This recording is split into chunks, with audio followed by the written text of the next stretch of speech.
Welcome to MLM Recruiting Mastery System. And in this module, we're going to talk about closing, getting your prospect to take action. Now, closing is not just about making money. Now, if your only purpose is to close and make money, I'm telling you, your prospects will see through that and will all run away. My turning point, while struggling, and then I finally was able to sponsor people easily, was really changing my mindset that I was just going to help enough people get what they want in life. Goes back to Zig Ziglar's quote. If you help enough people get what they want in life, you get everything you want in life. And you must genuinely believe you're helping someone's life and just not to make money off of them. So if you see people with a dollar sign in their head, say, oh, that's another person, maybe I can sign up and make some money. I'm telling you, you're never going to close anyone because people can smell you from a mile away and run away from you. Right, so you have a sincere desire to help someone's life get better. Now, if you don't close, you simply can't help people. So if you're listening to this, I'm sure you have a purpose and vision. If you hadn't before you start this course, you definitely do by now. We talk about module 1, having a bigger purpose and vision.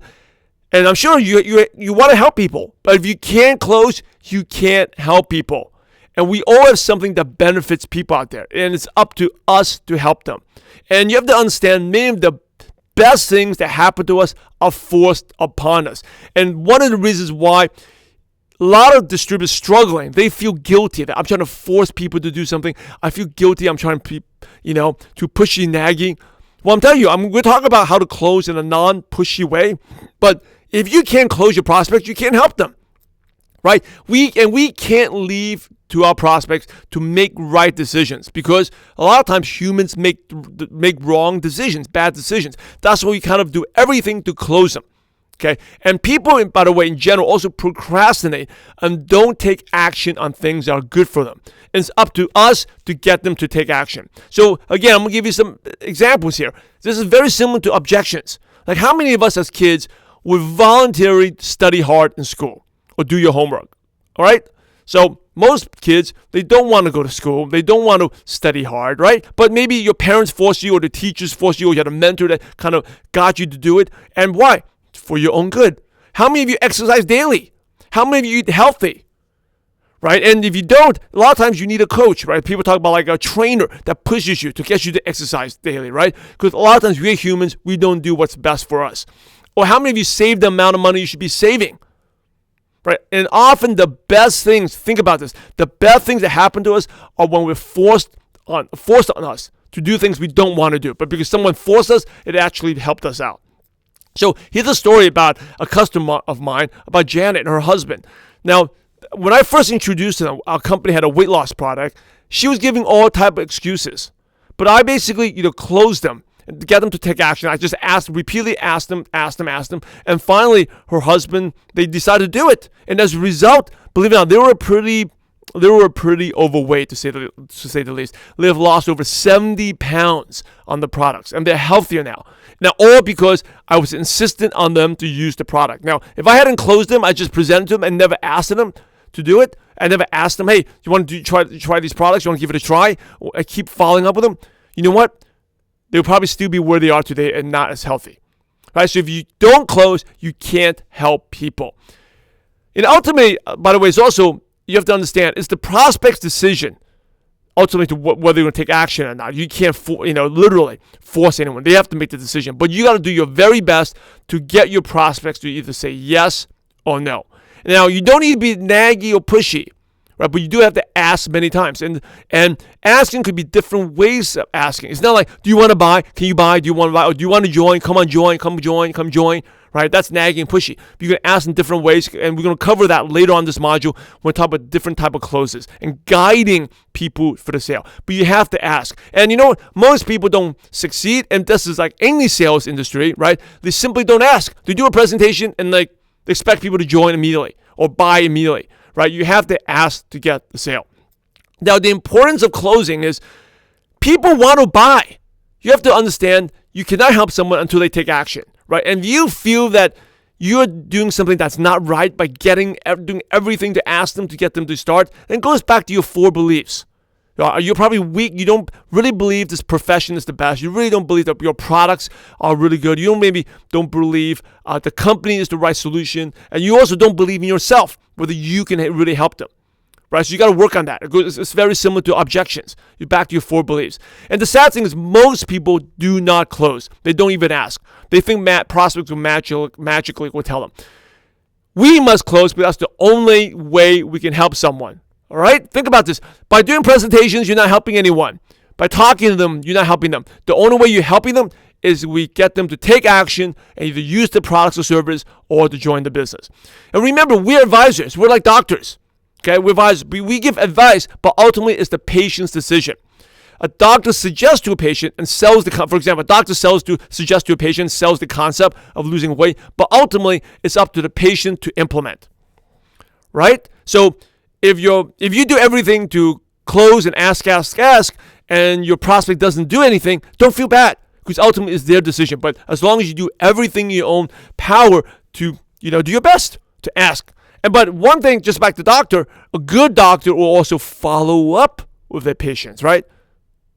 Remember, 80% of sales are done after the 5th follow-up. So you got to go back to the follow-up module. We talked about that already. Following up. All right. So here's the biggest closing mistake. You're prospecting based on your past or where you're currently at. Biggest prospecting mistake. 95% of success is mental. Most distributors fail because they prospect and close based on their past. So what do you mean by that? You haven't made much money yet. Or you think about the last 10 people that said no to you, right? So I'm like, no one's going to join, or this person's going to say no to, or if you're a prospect in the past, your prospects are not going to join. Because remember, people are buying you. They buy your commitment and confidence in your vision. You are selling people the future, not where you're at right now. And that's one of the reasons why people can't close. You're letting your past, your quote-unquote failures or lack of success, giving your prospect impression that that's the type of business this is, which is not true. And in fact, actually, if you've gone through more no's, that actually makes you better. Your current you is way better now because you've gone through those no's. So those no's, or your 20 people that said no to you, that actually makes you better and stronger, right? So don't prospect in the past. If you're thinking of the past, the history, I'm telling you, that is one of the reasons why people are not joining. Another reason is where you're currently at, right? So you're currently at, just say I'm only making $100 a week. Okay, you're $100 a week or $400 a month, and you can't get a 6-figure and a very successful entrepreneur because I'm only earning this income. I'm not that leader yet. Again, if you are selling that, people will wonder, can I do this? Or will you help me? Remember those 3 doubts? Is this for real? Can you help me? And can I do this? Your current status, there's no indication of where you're going to be. 5 years from now, you could be way, way more successful. Right? People buy your commitment and confidence in your vision. So you always have to sell the future. Sell the future you, not your past you or your current you. You're selling the future you. That is one of the most important things. When I went to the Philippines, I grew to, supposedly 95% of my company's volume, all the sales are done under my downline. Right now, I've been retired from the business. I haven't ran those numbers, but that's what they told me. And I'll tell you, when I first started it, I was not the number 1 top earner. I wasn't even a top 50 earner, but I was able to get one of the top leaders in Philippines. It also happened in Malaysia as well to join my team because I was selling them the future. I was selling where we're going to go together 5 years from now. Right? So biggest prospecting mistake, biggest closing mistake, you're prospecting based on your current you or where your past is. You got to move on. There's a saying, yesterday is history, but tomorrow is a mystery. All right, so the next part is you must ask for the sale, right? Prospect would never just come up to you and tell you they would join or buy. So get that out of your head. They're not going to come up to you all of a sudden and say, oh, that's awesome. I want to do it. You got to ask. They're waiting for you to close and ask for the sale. So you must ask, right? Most presentations end with no one asking for the sale, and at best, most only ask one time. I want you to set a goal, ask 5 times in 5 different ways. So what I mean by that, so if the first one, can I say, would you like to get involved? Okay. Second question could be, what can I do to help you get started? Right? Maybe you ask a question. So now that we answered that question, do you have any other questions and concerns before we have you get going again? right? Another way could be, hey, would you like to get started with the top package or start a little smaller with a smaller package? Or would you want to make big money or small money in this business? When do you want to start? Right? So I just give you 5 or 6 different ways, and you ask them. So, for example, you may, right after the presentation, you may ask, then you may answer 1 or 2 questions, maybe talk about something else, because they're not ready. Then you go ask again. Okay, don't just stop like, I asked them, they said no, and they give me a question, and you stop. Ask at least 5 different times. So closing is simply asking. Ask. And you must be confident. Right? Most people ask only 1 time. I want to repeat this. If a prospect has a question, go answer that question and then go ask again. All right?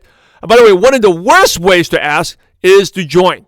Do you want to join? Because join is a scary word. People think joining is a big commitment, right? Joining is like joining the military, joining the army, right?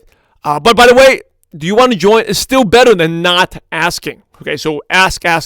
Now, some friendly ways to ask is, what do you want to get started? Is it okay that we help you get involved today? Will today be a good day for you to start earning extra income?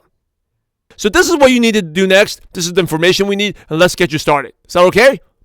So I just gave you a couple of reasons to ask, okay? So again, don't ask them for the join. Join is probably one of the worst ways, but still better than not asking. And remember, the key is to ask at least 5 different times throughout. Don't ever say, oh, this person's not interested, unless you give 5 good shots at it. So a little assignment for you, right?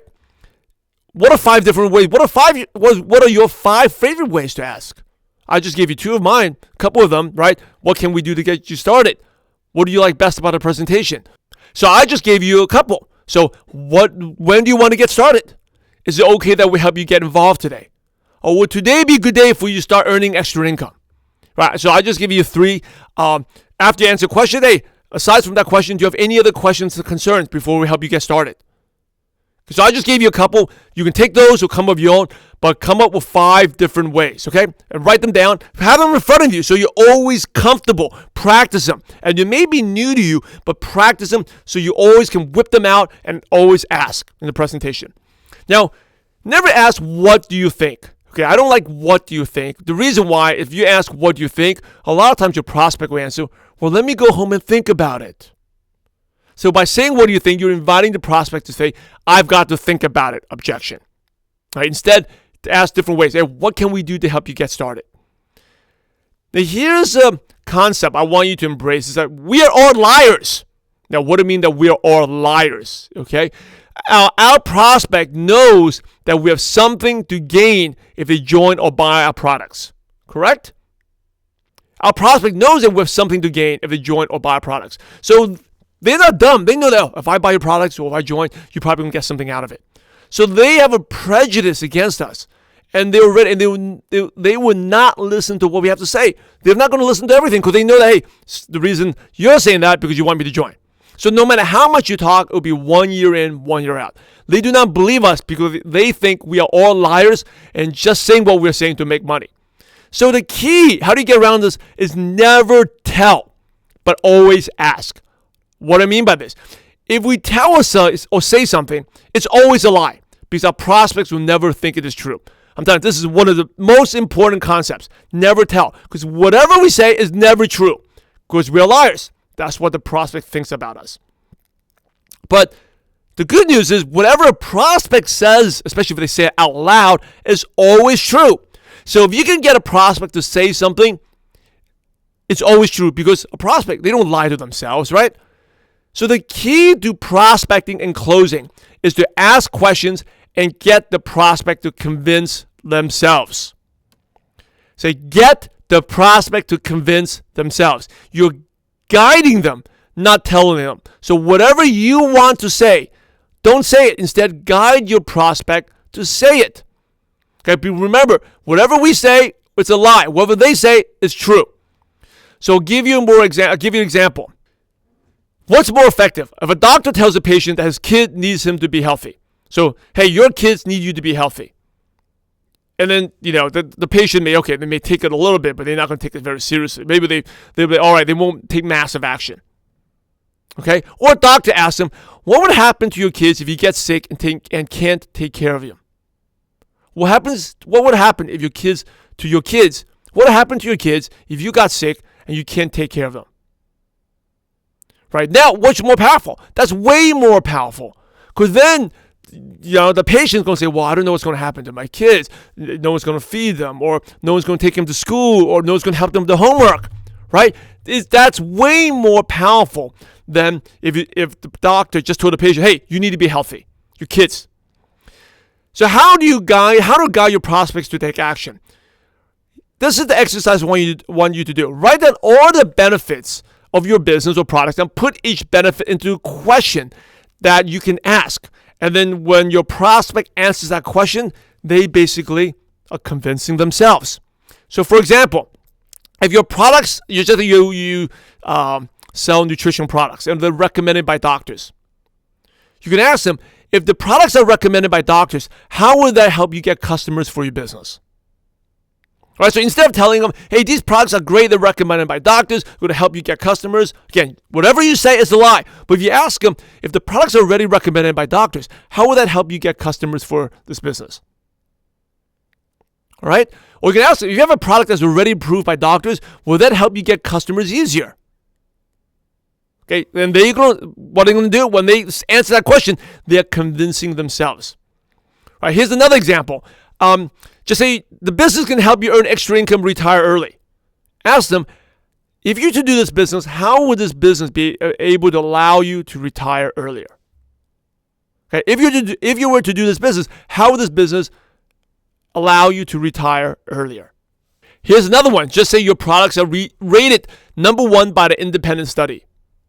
You can ask them, how would you use this independent study to grow your customer base? So if you were to do this business, how would you use this independent study to grow your customer base? See, whatever they say, they are going to convince themselves. They're basically saying what you want to tell them, right? You want to tell them, hey, you can use this independent study to grow your customer base. But instead of you telling them, now they are going to say it, and whatever they say is true. So here's an exercise for you.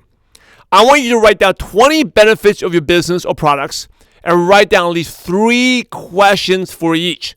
So I give you a couple examples. The business can give you residual income. That's a benefit, right? Or the products can make you lose 10 pounds. That's a benefit. I want you to ask 3 questions, okay, related to each one of these benefits. And once you have them, write them down, look at them at all times, put it in front of you so that you can, when the presentation's over, you can immediately ask your prospect. Okay, so what did you like best about this business? How do you see this business could help you retire earlier? Okay, these are all closing questions to get your prospects to take action and buy your products or join this business. This skill is so important. So make sure you do this. Write down 20 benefits of your business and 3 questions that you can ask so your prospect will say that benefit out loud when they answer your question. Please do this.